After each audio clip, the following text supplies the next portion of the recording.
بسم اللہ الرحمن الرحیم۔ السلام علیکم دوستو، امید آپ سب خیریت سے ہوگے۔ آپ کو اسلامک انفو ٹی وی میں خوش آمدید۔ دوستو، آج کی ویڈیو کا موضوع حضرت سلیمان فارسی کے اسلام قبول کرنے کا واقعہ ہے، اور حضرت سلیمان فارسی کی زندگی کو دیکھ کر آپ کی آنکھوں میں آنسو ضرور آئیں گے۔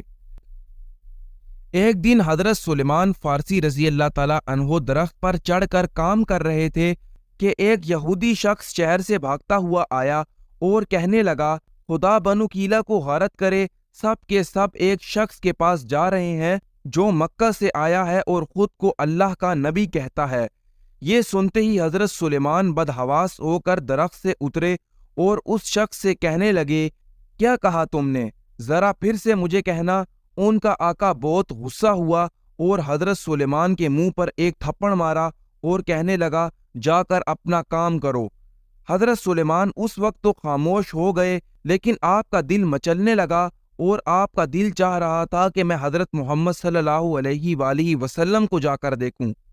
آخر کار ایک دن حضرت سلیمان فارسی کچھ کھانے کی چیزیں لے کر ہمارے پیارے نبی حضرت محمد صلی اللہ علیہ وآلہ وسلم کی خدمت میں حاضر ہوئے اور وہ چیزیں ہمارے نبی کو صدقے کے طور پر پیش کی۔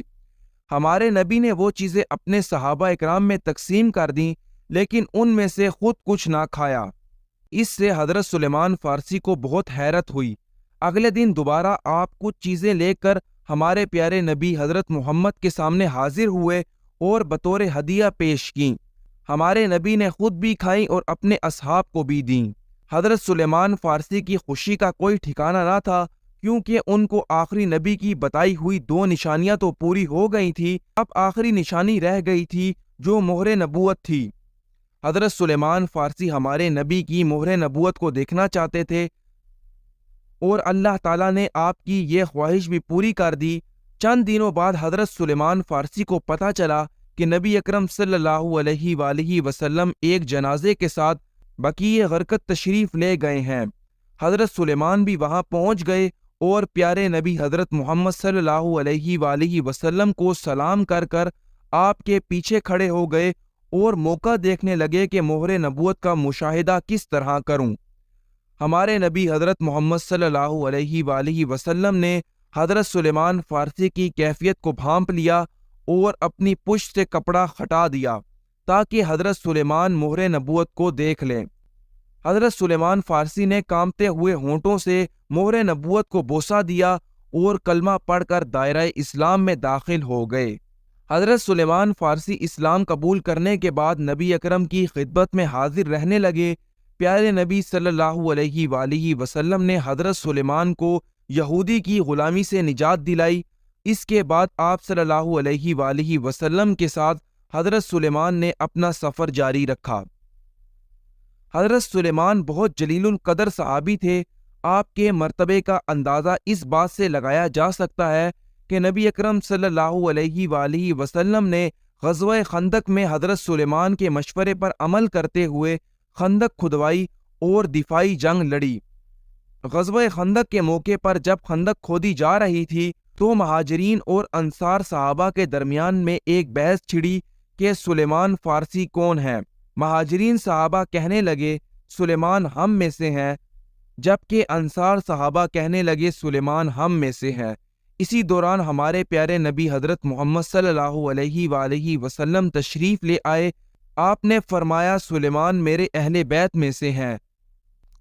حضرت سلیمان فارسی کے عشق رسول اور اللہ کی محبت اور جہاد کا شوق دیکھ کر پیارے نبی حضرت محمد صلی اللہ علیہ وآلہ وسلم نے ارشاد فرمایا، جنت 3 آدمیوں کا اشتیاق رکھتی ہے، حضرت علی، حضرت عمار اور حضرت سلیمان فارسی کا۔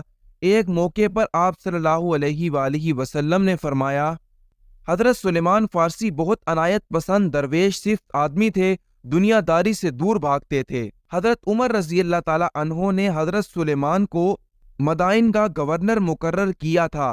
حضرت سلیمان کی جو تنخواہ ملتی تھی وہ غریبوں مسکینوں کو دے دیتے اور چٹائی کے کام کا بھی 1/3 حصہ اللہ کی راہ میں خیرات کر دیتے۔ سفر ہمیشہ بغیر زین کے گدھے پر سوار ہو کر کرتے۔ ایک دفعہ اسی طرح آپ گدھے پر بغیر زین کے سوار تھے اور پیوند لگا کرتا پہنا ہوا تھا۔ ایک شخص آپ کے پاس آیا اور پوچھنے لگا، اے امیر محترم، یہ آپ نے کیا حالت بنائی ہوئی ہے؟ حضرت سلیمان نے جواب دیا، بھائی آرام و راحت تو صرف آخرت کے لیے ہے۔ حضرت سلیمان فارسی نے کبھی گھر نہیں بنایا، ہمیشہ کبھی کسی درخت یا دیوار کے سائے میں رات گزار لیتے۔ ایک دفعہ ایک شخص نے حضرت سلیمان فارسی سے کہا کہ میں آپ کو گھر بنا کر دوں گا، لیکن حضرت سلیمان فارسی نے انکار کر دیا۔ جب حضرت سلیمان نے مسلسل انکار کیا تو اس شخص نے حضرت سلیمان سے کہا کہ اچھا، میں آپ کی خواہش کے مطابق ہی گھر بنا کر دوں گا۔ یہ گھر ایسا ہوگا کہ آپ کا سر چھت کے اندر جائے گا اور آپ کی پاؤں دیوار سے جا لگیں گے۔ اس کا مطلب یہ تھا کہ حضرت سلیمان کا گھر اتنا ہی ہوگا کہ آپ کے لیے صرف لیٹنے کی جگہ ہوگی۔ اس کے بعد آپ نے حامی بھر لی تو اس شخص نے ایک چھوٹی سی جھونپڑی بنا کر دی۔ حضرت سلیمان کا جب آخری وقت قریب آیا تو آپ کے پاس کل اثاثہ ایک بوسیدہ کمبل، ایک بڑا پیالہ، ایک لوٹا اور ایک تسلا تھا، لیکن تقویٰ کا عالم یہ تھا کہ انتقال سے پہلے حضرت سعد بن ابی وقاص آپ کی عیادت کے لیے حاضر ہوئے۔ دیکھا حضرت سلیمان زاروں قطار رو رہے ہیں۔ ہمارے نبی حضرت محمد صلی اللہ علیہ وآلہ وسلم نے مجھ سے عہد لیا تھا کہ دولت دنیا جمع نہ کرنا، اور میرے پاس اس دنیا کا اس قدر سامان جمع ہو گیا ہے کہ ڈرتا ہوں کہ اس کی وجہ سے مجھے آخرت میں آقا کا دیدار سے محروم نہ رہ جاؤں۔ حضرت سلیمان فارسی کا انتقال 35 ہجری میں حضرت عثمان غنی رضی اللہ تعالی عنہ کے دور خلافت میں ہوا۔